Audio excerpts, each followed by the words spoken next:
Okay, so let's get started in lecture 11, temporal response of first order systems.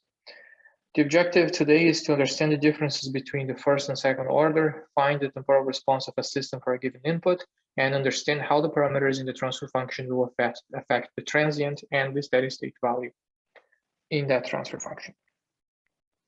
So there are many applications of this, and pretty much everything we have done so far, the objective was to model a system and to understand the temporal response of that system. So pretty much all examples are applications of what we're going to see, all examples we've done. Here is another one. If a step signal is sent to the prosthesis, how does its position evolve over time? Will it move slowly and stop? Will it move fast, oscillate, and then stop? What is the actual behavior of the system? In some systems, we want it to go fast and it may allow it to oscillate a little bit. In other applications, we prefer for it to go slowly and then reach a specific point without overshooting it. It really depends on the application, and you can see this behavior from the parameters of the transfer function. Here is one critical application where oscillations wouldn't be welcome. For example, if you're doing surgery on an eye using a robotic system, it is much preferable to make the system go slowly and reach a point without exceeding that point before coming back. So oscillations would overshoot and would puncture the eye before it settles at the desired position. So that's clearly not a feature that we want. And our job as designers is to control the system such that the parameters of the overall transfer function will only have real poles, which means temporal response is only a sinusoidal and exponential waveform with no sinusoid. We can manipulate the system parameters in that way. We'll see that later. So let's take a look at briefly a very quick review for transfer functions based from lecture 4. So you have a transfer function that is defined as a polynomial, as a ratio of two polynomials. The top of the polynomial, when that's 0, these values are the zeros, and the values of s that make the denominator 0 are the poles of that transfer function. We built this transfer function from Laplace transform in lecture 4. And the way we built this was to find points in the transformation that would make the denominator 0, that means the transfer function goes to infinity, or the numerator 0, that means the transfer function goes to 0.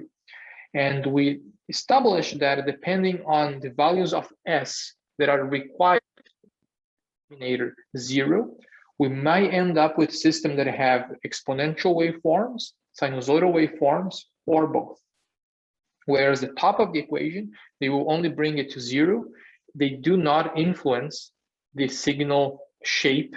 Of course, influences the magnitude of the signal, the final value of the signal, but not necessarily if they are exponential or sinusoidal or both. That's only seen in the denominator, in the poles of the system.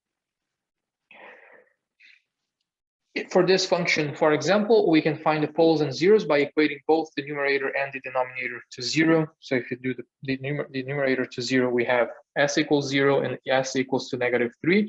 These are the values of s that make the numerator 0. These are the zeros of the transfer function. In the denominator, we can equate this to 0 and find the values of s that make it 0. And those will be -1 plus -2j.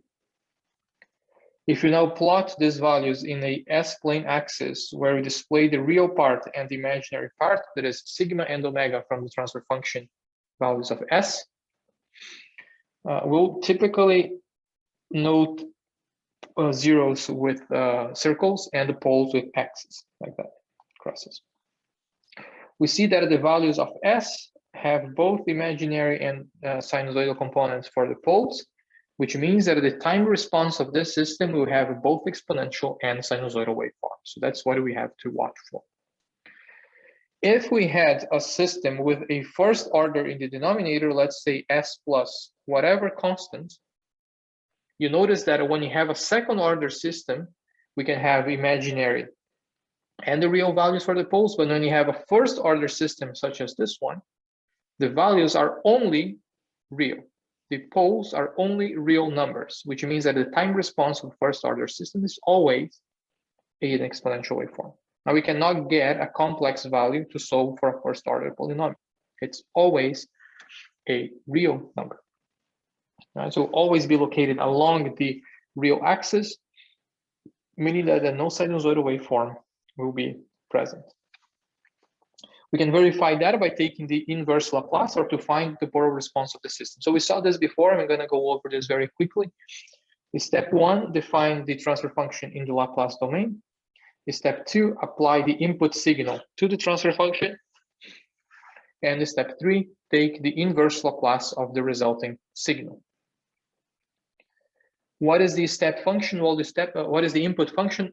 It depends on the type of input. It could be an impulse. We saw an impulse. We saw a step. We saw a ramp. And here are all the definitions for them in the time and frequency domain. So these are the common forcing terms that we apply to the systems, and they will induce both a transient and a steady state value. We know how to find the steady state value. Now we want to know how we go from 0 to the steady state value. How does the system evolve during this period? Here are more common forcing terms, polynomial, sinusoidal, or cosine waveform that could also apply to the system as input, or a combination of any of the systems, any of the signals, because they are linear. So if you apply a linear combination of them, we get a linear combination of their individual outputs. Sorry. So this was covered in the previous lecture. Here's another quick reminder. If you have the mass spring damper system 1 over s squared plus bs plus k, and we want to calculate the impulse response, the impulse response will be given by f of s, which is the force input. When you set that to 1, so multiply that by f of s on this side is the same as multiplying that by 1. That's equation 7. If you want to know the time response for an impulse, we multiply that by the respective value of the impulse function, 1 over s. For a sinusoidal waveform, the Laplace transform of the sinusoidal input, in this case 5 sine of t, and so on. And now we take the inverse Laplace of the resulting signal to find the temporal response, which is what we have here. Now for the temporal response, we can have many different shapes in the output. It really depends on the poles of this transfer function. In the case of a second order polynomial in the denominator can be real, can be imaginary, or can be complex conjugate. Meaning that in the Laplace domain, we may have values for the values of s have a real part, an imaginary part, or both, or only one of them. Which means in time domain, that the function can have an exponential waveform, a sinusoidal waveform, or a combination of both. That's what we saw in the lecture of Laplace transforms. So now if you plot the possible responses of this system as a function of time, we'll see the graph at the bottom here. We can differentiate here two stages. The first one is the steady state value. We know how to calculate the steady state value. Yeah, you simply use the final value theorem. The steady state value is the final value of the system once it stops moving or changing behavior. And now there is another portion here, which is the transient, is how we get to a steady state. And this transient is the part that is influenced by the denominator of the transfer function, by the poles of the transfer function. We can go from purely exponential waveforms to purely sinusoidal waveforms, or a combination of them, as we see here. Right?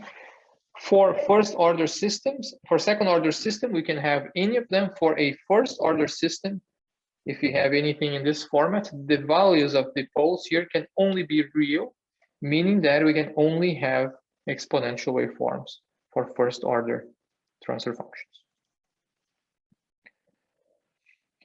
Okay, so that's for the transient. For the steady state, again, just use the final value theorem. What is the final value theorem? As a reminder, is the signal itself times s when the limit, and calculate the limit when s tends to 0. For the mass spring damper system, for an impulse, we would have 0, and for a step, we would have 1 over k. Right? This is a quick reminder what we studied before. So let's then define these different systems based on their order. So the first order system, the order of the system to start with is the highest derivative in the denominator, or the order of the highest derivative. Can you please go back to the previous slide for a second? Okay, thank you. A first order system, the highest power of s will be 1, the second derivative will be 2, and so on. For a first order, remember that we can never have more zeros than poles. So we can have up to 1 0, 1 pole and up to 1 0. Second order, we can have 2 poles and up to 2 zeros, but not more. Third order, 3 poles and up to 3 zeros. These are simply examples of that. Now let's focus today on the first order systems, and then we'll do the second order later. And for third order on, we have to approximate them to second order to analyze them properly. A first order system the standard form for that will be as shown here in the function g of s. We have a constant, or what we call a DC gain, times 1 over tau s plus 1.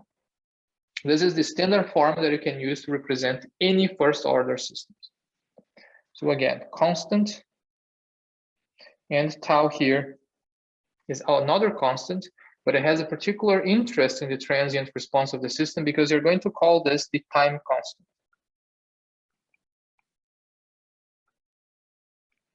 And this time constant will be an indication of how fast or slow the system is. We can take any first order system and write that in this format, 1 over a constant times s plus 1. It must be plus 1. And the data value that multiplies s is the time constant, which characterizes the response to an input of a first order system. Not necessarily only a step input, but to any input. The time response to a step or impulse of a first order system is always an exponential curve. Why is that again? Because the poles can only be real numbers. How do you find the pole of that equation? We'll have tau s plus 1 equals to 0. And the value of s that is satisfied this equation is negative 1 over tau. This is the pole of this transfer function. If tau is a real constant, then the poles are always a real number. They can be positive or negative. Tau. Okay, so you see here when you do s, remember that s equals to sigma plus j omega. This is a 0. All right, so there is no omega. There are no exponential sinusoidal components. The system is only exponential. So what are the types of outputs we can get from a first order system? Well, if we are only dealing with exponentials, we don't have a lot of choices. We will only have increasing or decreasing exponentials depending on the value of the poles, if they're positive or negative, depending on the time constant. These are basically the 3 types of signals we can have. The first one is the response of the system clearly to a step input. And the second 2 are the response, the middle one is the response to a impulse input. And the third one could be the impulse or a step for a system that now grows, whose output grows indefinitely to infinity as infinity. And why is that again? Because remember, s equals to sigma plus j omega. The only values that satisfy the denominator equated to 0 are real numbers. So omega is always 0 for first order systems. Okay, so when you deal with first order systems, will fall into one of these categories: growing exponential waveform, or waveform that decays to 0. Professor, could you please explain the third graph again? The third graph on an exponential could be, let's say, exponential of at. If you plot this, it goes like that. Right? If you plot exponential of a negative at, then it decreases over time. Okay. It tends to 0. right? So the second one is just a case where the exponential grows to infinity. In the real system, in systems in nature, we won't find anything like that. But when we act on the system, we develop a control to the system, we may make things unstable and tend to go to infinity. We'll see that. So let's take one example here and analyze it. So here we have a RL network with a voltage input, a current, two elements, and you're going to subject this system to two inputs, an impulse and a step input. According to Kirchhoff's law, the first equation here states that the voltage input equals to the voltage drop across all elements. When we take the Laplace transform for the zero initial conditions, we get that. We covered this before, nothing new here. And you can finally find the transfer function between the current and the voltage as I over V equals to 1 over Ls plus R. Now notice that we need to prepare the transfer function in the form of tau s plus 1, so we can identify the time constant. So the way we can do this is to divide everything by R. You see that we have Ls plus R. Right, so we divide the top of the equation and the bottom of the equation by R. We get this function. And now we have precisely what we wanted. We have a constant K that multiplies 1 over tau s plus 1. Constant K is 1 over R. And tau, which is the time constant, is L over R.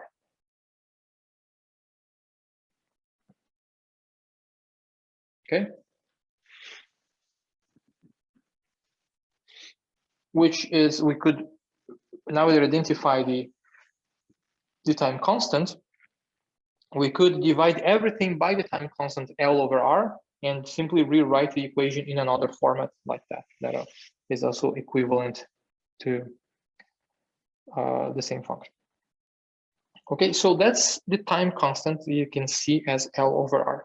Now, what does the time constant tell us about the system, and how does it influence the time response? Well, to do that, once again, we need to place the poles and poles of this transfer function and zeros on the imaginary axis. So let's an imaginary point. So let's consider this as the Laplace, the bottom of that Laplace graph, 3D graph that we used before, where you're going to show the location of poles and zeros. The vertical axis is the imaginary axis. The other one is the real axis. Along the imaginary axis, we plot the values of omega. And at the bottom here, we're going to plot the values of sigma. So this is the S-plane, sigma plus j omega. Right? Our function, as we identified it, it was 1 over R times 1 over LR times S plus 1. Okay, so we can make the denominator of this transfer function equal to 0 to find the poles. This is tau S, which is the same as tau S plus 1. If you make this equal to 0, we see that the poles are, or the pole is negative 1 over tau. That's the pole of the transfer function, or negative L over R. Okay.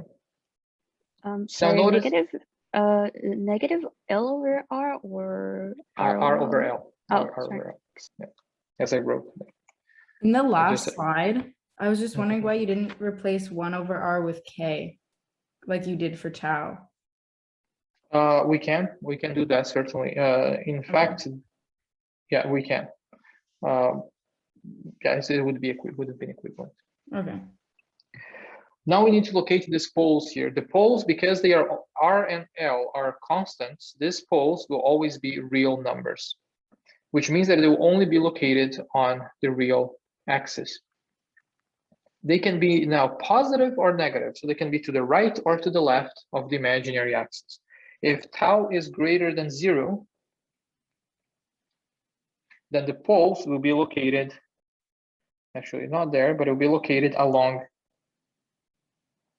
the negative real axis. And when tau is negative, it will be located on the other side of the real axis. Okay, and the poles may be closer or farther from the imaginary axis, depending, of course, on their magnitude. So that will also have an influence. Are we good here? Yeah, that doesn't really tell us much about the system, but before we go on, I just need to establish how we represent this on the imaginary real axis here. Okay, so depending on the value of tau, we may be to the left or maybe to the right of the imaginary axis, but it will always be on the real axis because the values of these poles are always real numbers. So back to our equation here, we can take now the inverse Laplace to find the temporal response. Remember that the poles of our transfer function are, or is, s equals to minus 1 over tau. If you are interested in the impulse response of the system, v of s equals to 1, just replace v of s equals to 1 in the transfer function and do the inverse. And when you do the inverse, we know how to do the inverse now.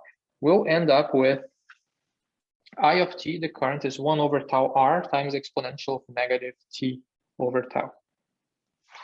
Now let's analyze the same cases we did before. When tau is greater than 0, we are located on, the pole is located on the negative side of the real axis.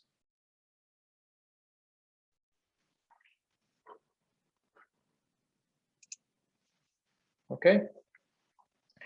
And how does the exponential work? Now, or what is the behavior of the exponential? If tau is greater than 0, then you have the exponential of a negative number, and this exponential, as time goes to infinity, it tends to 0.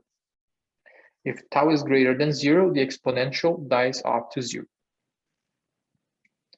So when the pole is located on the left side of the S-plane, that is, when the real part of the pole is negative, when the real part of the pole is negative, that is, tau is greater than 0, the exponential decays to 0. Now let's look at the other side.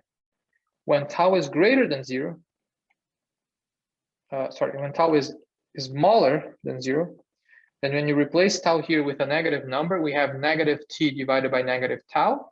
That's positive something. We have the exponential of a positive number that is growing over time. Of course, then the exponential will grow up to infinity. And where is the pole now? Well, because tau is smaller than 0, remember that the pole is negative 1 over tau,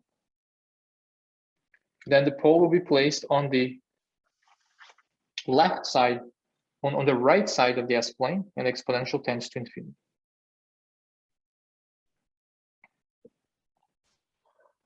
Okay, so what can we conclude here? We can look at the time constant, and if that makes the poles go to the left side, the system settles.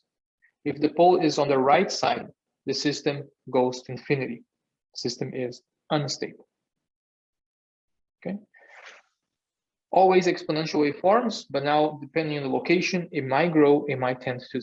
That's the only difference. Now let's do a step response and see what happens there. If you do a step response, then you need to replace the input instead of 1 with 1 over s.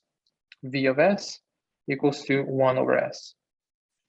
This will now require partial fraction expansion, and when you do the partial fraction, we'll have to put it into a format like that, and when you find K1 and K2, we get the format in the center. So same thing again. What happens when tau is greater than 0? If tau is greater than 0, then the pole, which is negative 1 over tau, is located on the left side of the S-plane. If tau is greater than 0, then this term remains negative, and as time tends to infinity, exponential of a negative infinite number goes to 0. So the system has an exponential that eventually dies off to 0, and the only thing that is left is the constant 1 over r. So for a step input, we would have an exponential doing this.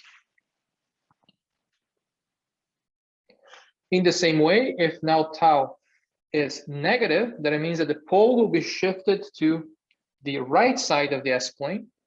And when that happens, then we have negative t over a negative tau. That's a positive number. And as time goes to infinity, so does the exponential. And we have this going up to infinity, making the system unstable. I just have a question. Is the K1 and K2, what are those? Is that from like? These are partial fraction expansions. Oh, it's partial fraction, okay. Yeah. Okay. So here are their values from partial fraction. K1 is equals to tau and K2 is negative tau. Okay. So what else can we infer from this? We can have different values of tau, different time constants. And you can have exponentials for the first case when the system is stable that will tend to 1 over r, but they may take more or less time to go to r, 1 over r. And this will be influenced by the value of tau. As you can see in that exponential, the greater the value of tau, the slower the exponential decays. Let me repeat that. The greater the value of tau, the slower the exponential decays. Does that make sense?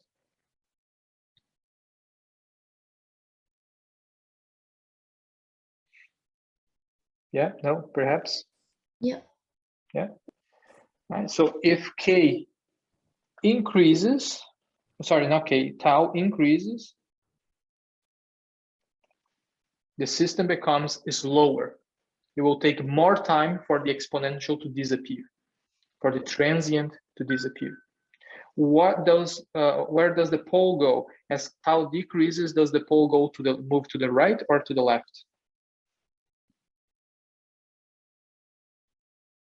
Left. Goes to the left. So it gets closer. Increases. K increases. The pole is 1 over tau. Right, negative 1 over tau. So if tau increases, S decreases, it goes to the right, actually. Right? The pole goes to the right, it tends to 0. The 0 axis is the dashed line. It's not the bottom axis. You're right at the middle where that's where the real axis 0 is right there. Right? So as tau decreases, as tau increases, S decreases, the pole moves towards 0, towards the center of the plot. So the closer the pole is to the center, the slower the system is.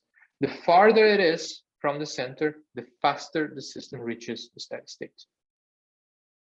Okay, that's the observation we can make by simply looking at that. So the higher the time constant, the slower the system.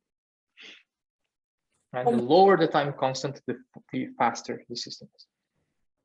So the graph on the left is like for when tau is greater than 0, right? Yes. And then on the right is when tau is less than 0. Yes. Okay. 0. On the left, we are not really. Sorry, I always mix up left and right. So this is tau greater than 0. This is tau less than 0. Professor, just want to quick confirm for the most left graph. So from the top to the bottom, the tau increases. Mm-hmm. Yeah. It increases, yes. Okay, thank you. So tau increases, that makes the system slower. Now we can see it from the exponential there. If tau increases, then you're dividing t by a large number, making it smaller. So time will tend to negative infinity is lower than if you have a large number there. Okay, thank you. Right? You're multiplying that by a large number. You're dividing it by a large number that makes the system slower. Okay. So that's what we identified by just looking at it. So now we can define formally what the time constant is. For an impulse, when you do the inverse Laplace for some initial condition, we'll have this format.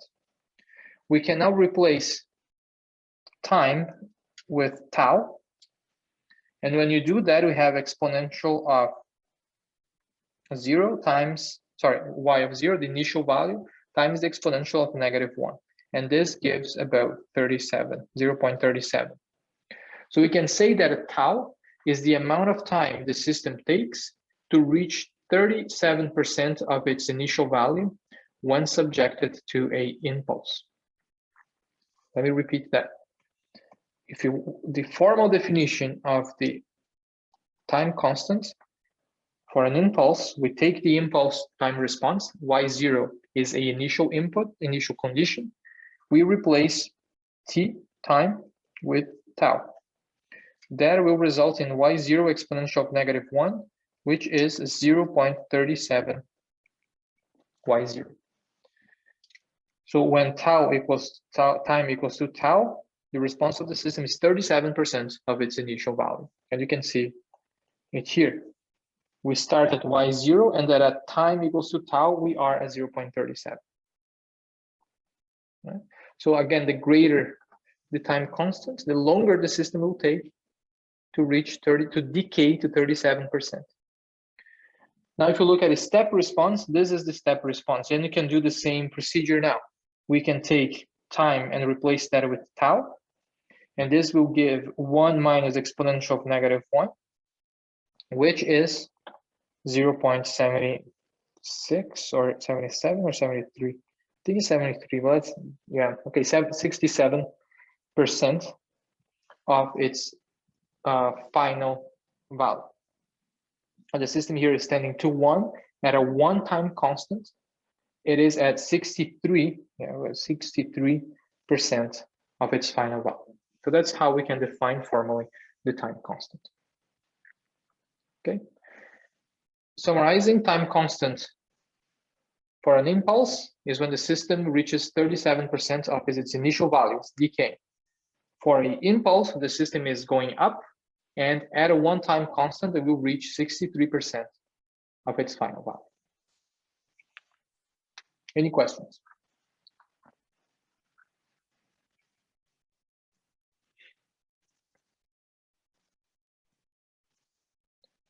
No? Professor, why is yt equal y0? This is the inverse Laplace of that function.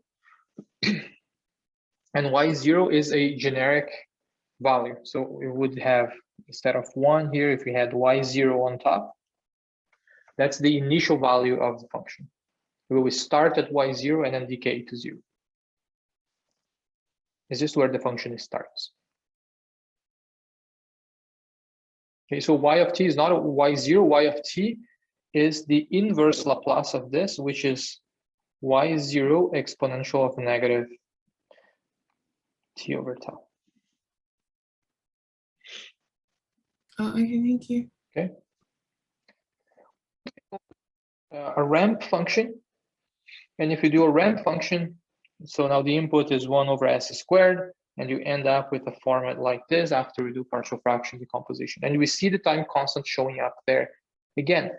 Now the time constant is affecting the exponential here, is affecting the transient, but it's also affecting the steady state value. Right? These are the curves that you would get for a ramp and for a step for different values of tau.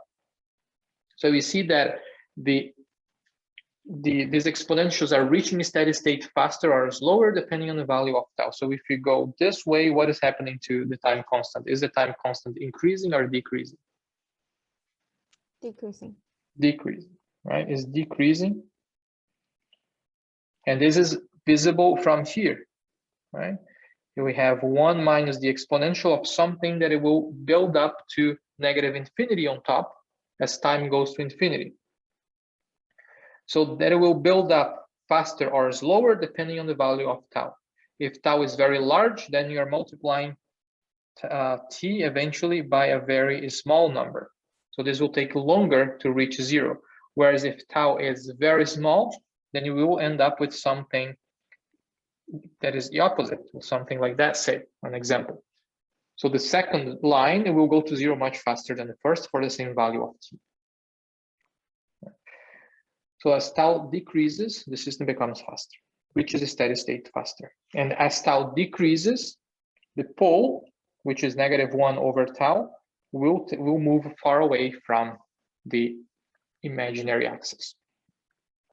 And as tau increases, then the time constant makes the pole, as the time constant increases, then the pole tends to go towards the imaginary axis, to the center of the plane. For the second one here, where is the transient and where is the steady state when you look at the ramp? Well, the transient occurs here. We see that there is an exponential there that eventually dies off, and you are left with something going continuously up. That's the steady state value of the system. Even though it keeps changing, it's a steady state value because technically this exponential at one point will decay to 0 and we'll be left with t minus tau. Right. Okay.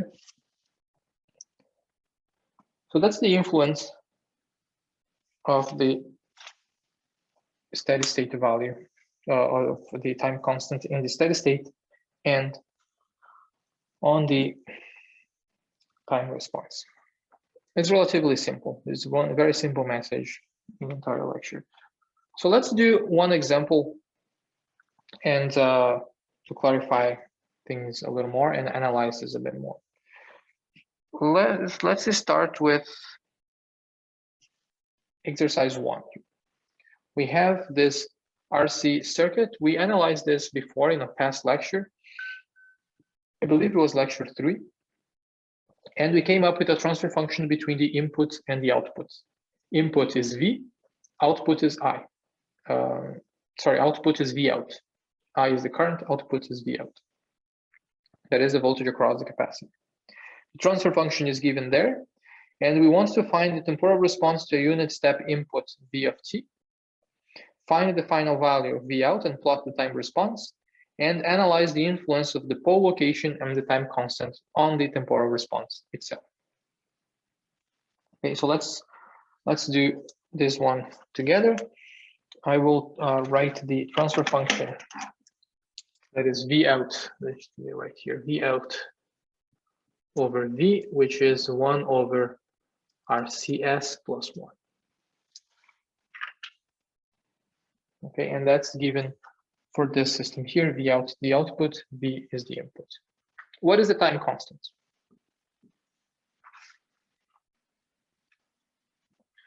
What is the time constant?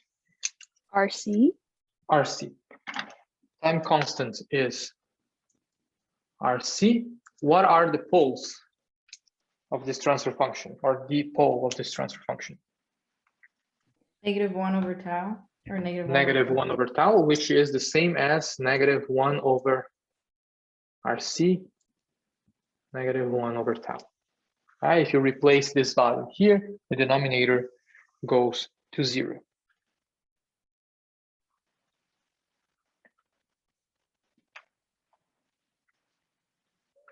Okay. Now let's find the time response of this to a step input. Without even doing this step of the transfer function and doing the final value, if you apply a step input to this system, what is the value, the final value of the output? Let's say you apply 1 volt here and keep that on. What is the final value of the voltage in the output?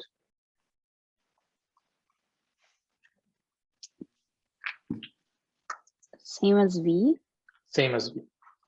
Exactly, same as V. So long as V is constant, if the input voltage is constant, eventually the capacitor will become a open circuit, so no current flow. So whatever voltage we have here, we'll have there.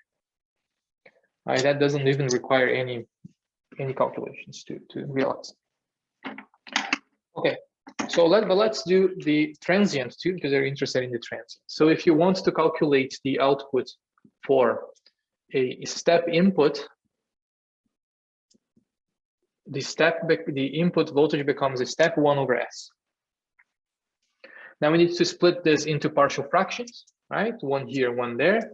So we'll have A over S plus B over RCS plus 1.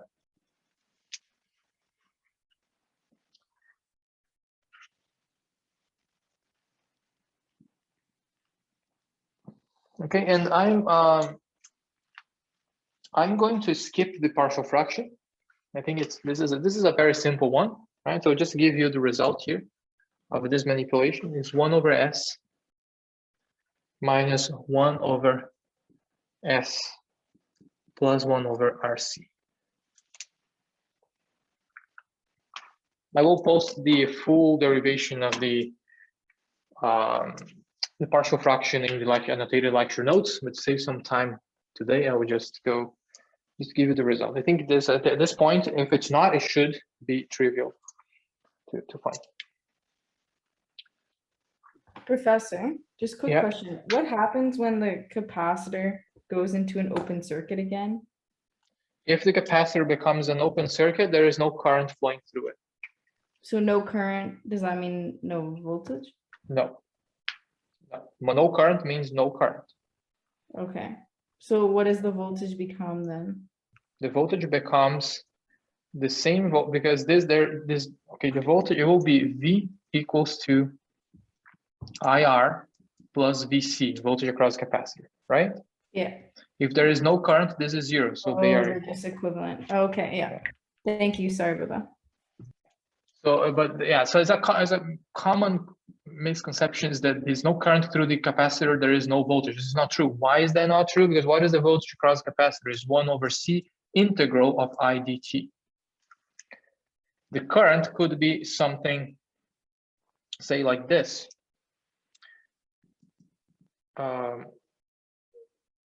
Sorry, this is the other way around. That's V is integral. Is VC, sorry, that's the other way around. No, that's correct.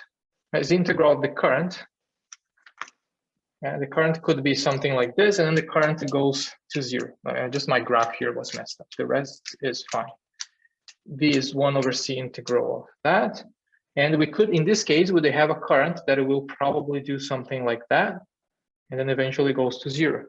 What are we doing with this integration? We're taking this area here. Right, so even though when the current becomes 0, you see that there is still something left. We are integrating the current.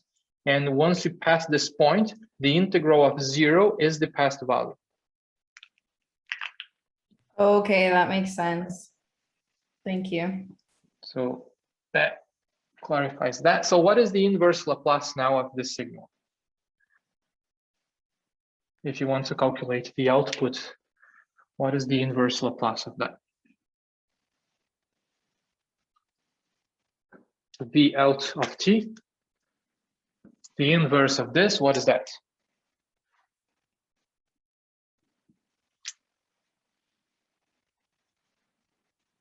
Anybody? So 1 over S becomes 1. Yeah. And then that part becomes e to the power of minus RCT. Minus t over RC. Oh, so sorry, this is, say this is a constant, right? Negative the constant times t. The constant is 1 over RC, which is the same as 1 minus exponential of negative t over tau. I'm sorry, what did you write there? Like, is S plus 1 over what? Like, I can't see the denominator when you did like the partial fraction. Like you wrote S plus, oh, okay, 1 over RC. Thank you. Yeah, sorry, I didn't realize I was writing over the picture. Okay, so this is the final equation. What is the final value? Well, the final value is the limit when time tends to infinity. So the final value V out in steady state is simply 1. That's precisely what we established before. And how do we get to 1? Oh, well, now it depends on the value of tau. We know that you're going to get to 1. This is V out, and this is time. How do we get there? Well, when time equals to 0, the exponential of 0 is 1. 1 minus 1 is 0. So we start there. And as time tends to infinity, you see that this term tends to 0, and you're left with 1. So we are going to tend to that 1, following an exponential curve. So let's assume that in this curve here, we have tau equals to tau 1.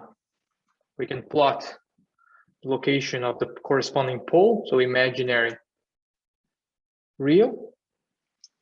And let's assume that the pole, which is -1 over tau, tau being a positive number, otherwise this would blow to infinity. Well, let's say it will be located here. So this is the first pole for when tau equals to tau 1. Now let's assume that you have a second tau, and tau equals to tau 2. And tau 2 is greater than tau 1. What happens to this curve? For a second tau that is greater than tau 1. The curve is lower because now this value here is greater. So you're dividing time by a greater value. This will take longer to reach infinity. So now the curve still goes to 1. But it will take longer. And what happens to the pole? Which way does it move? Right. To the right. Moves to the right, right? This is tau goes to tau 2. The value here, remember that the value itself is -1 over tau, right? It's not tau, it's -1 over tau. But this point is when tau equals to tau 2. Okay. Does it make sense though, if you look at our time constant is the capacitor, and you're looking at the final voltage. So this is telling us that the greater the capacitance, the slower we reach the final value of the system, which is quite interesting. Back to the equation again, we have 1 over c integral of I dt. This is the voltage there. So if we increase c, the system reaches a steady state is lower, because here the integration also gets slower. We have 1 over c integral of I dt that now is multiplied by a smaller value. So this makes sense. This makes sense by looking at this and looking at that. They should indeed have the same effect, and they do. Here we see this exponential decaying is lower, and here we see the integration happening slower. Sorry, can I ask a question? Yeah. So, which one is the answer to the first question? Find the temporal response to a unit step input of Vs. Yes. Both either. I didn't specify the value, so they all work. The temporal response. Okay, sorry. The temporal response, to be fair, is this equation. This is the graphic representation of that equation. So the temporal response to the first question is here. The final value is here. And what is the influence of the pole location on the time constant on the temporal response is the last analysis we did. Got it, thanks. So, Professor, if we're asked to plot the time response, would it be okay if we curve or? Sorry, I didn't catch a word there. It just could you repeat it?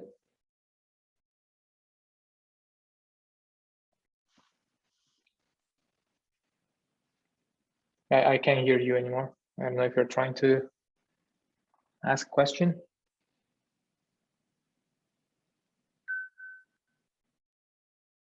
Can you guys still hear me? Yes. Yeah, okay, so it must be a problem with her microphone then. Okay. Alrighty, so this is that. Let's do another example. So let's move on to exercise 2. If this one is fine. So remember that when you model blood flow in an artery, we came up with an equivalent electric circuit. And here is the equivalent circuit for one branch, where V would represent the pressure, R is the resistance to fluid flow, and L is the inertia of that fluid. If a pressure is applied to the circuit for a period of time sufficiently large so that the system reaches a steady state, once the pressure is removed, determine the blood flow, the time the flow rate takes to drop to 10% of its steady state value. Analyze the influence of the pole location and time constant as well. Okay, so looking at this system, if we apply a step input of 0 or of 1, what is the final value of the current?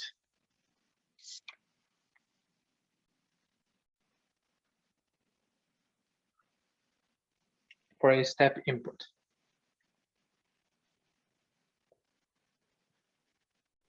V over R. V over R, exactly. Why is that? Because in DC, the voltage across the inductor becomes 0. Remember that the voltage there is L di dt, and in DC, in direct current, that a drop becomes 0 because the current is constant. Di dt is 0. Okay, so let's try to model this system assuming a initial condition. So we know that it will reach a final value when we turn it on, and this final value will stay there until we turn the system off, and the system will go then down from that value to 0.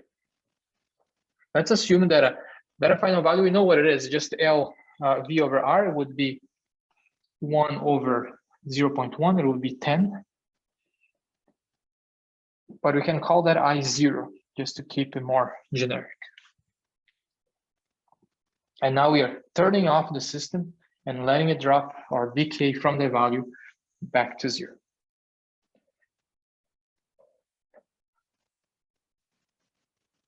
Okay, so I'm just finishing. We can't see your screen, Professor. Yes, I'm just cleaning the board for now. Okay. Thank you.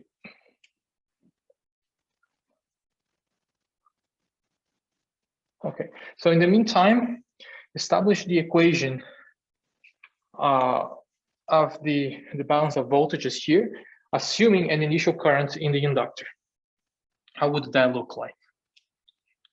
So we turn the system on, we established a current I0, then you turn the system off, and the voltage is now 0, but there is an initial current, and then initial current will decay.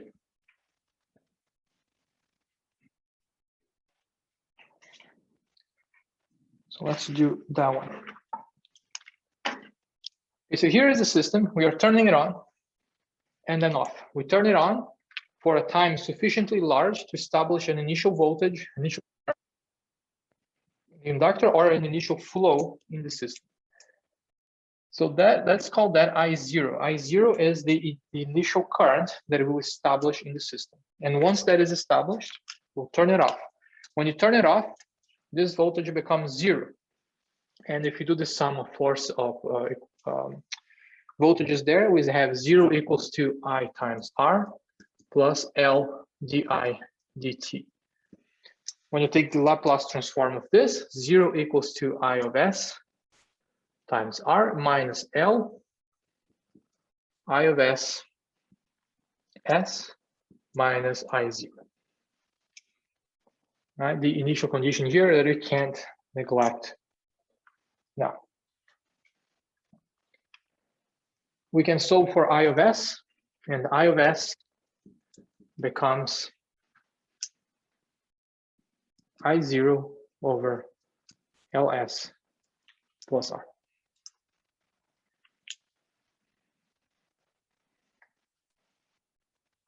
Now we did this example some time ago. I forgot a L on top here, right? So L times, this is plus. L times I0 goes to the other side, and then we have IR plus LISS. So factor out I of s, and then divided by that factor. Okay. Professor, just wondering why you'd made the voltage equal to 0. The system states that once we establish the initial voltage, initial current, we turn the system off. Oh, okay, okay. Yeah.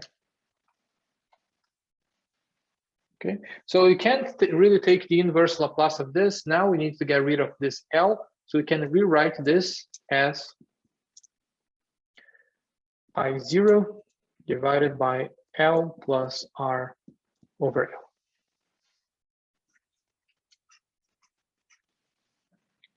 Right? Now, what is the time constant? It's a tricky one. What is the time constant? Is it L?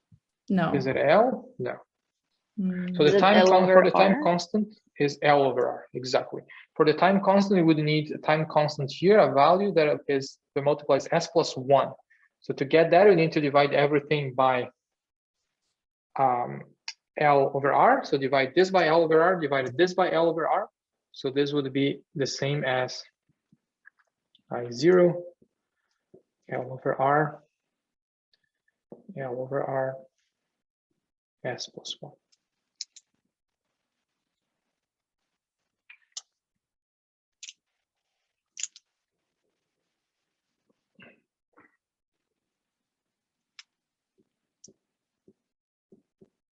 There. Okay, so the time constant is L over R.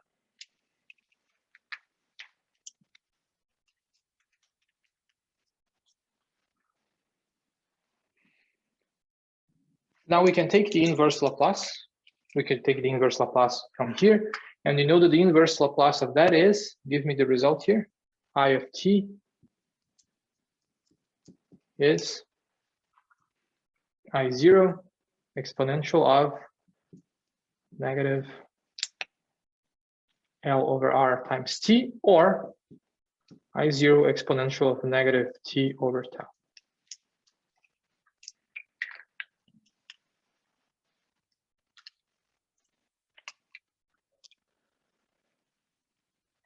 How does the system behave? If we plot this result, we are starting at I0, and as time tends to infinity, provided, of course, that these values are positive, and they are in real life. If you find a value of a resistor that is negative, you basically invented free energy. So make sure you have a patent. It will start at I0 and eventually decrease to 0, following an exponential like that. This is not really, that exponential is better. And how fast does it go? Well, it depends on tau again. If tau is increases, in which way does this curve go? Does the curve become slower or faster if tau increases?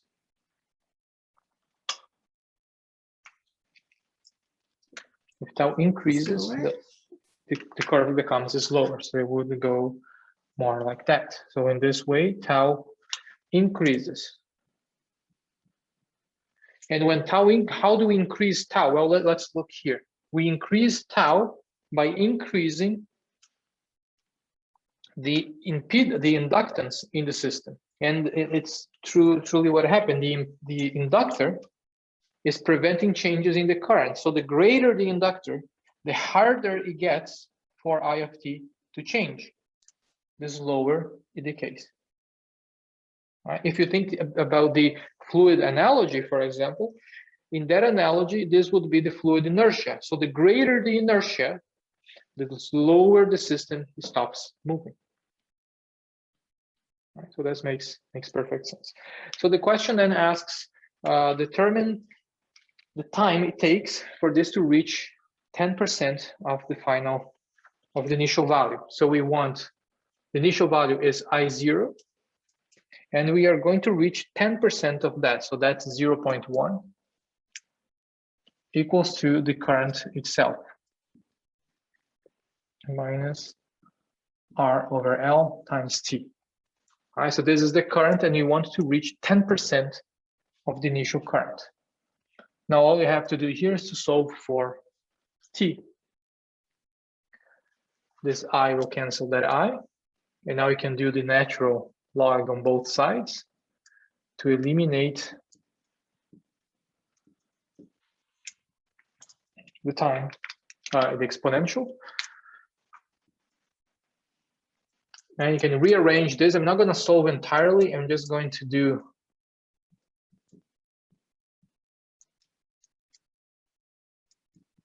this. So this is the time it takes to reach 10% of its final value. Now notice, again, the time constant showing up. We could write this as ln 0.1 times tau, because it's L over R. The greater tau, the more time it will take to reach 10% of the initial value. Right? It shows should there up, right? be a negative sign there? Yes, because log, yes, net log of this is negative, so with the negative here it becomes positive again. Yeah, thank you. Yeah, I forgot to move it from there, right? Natural log of 0.1 is a negative number, so times this negative number becomes positive.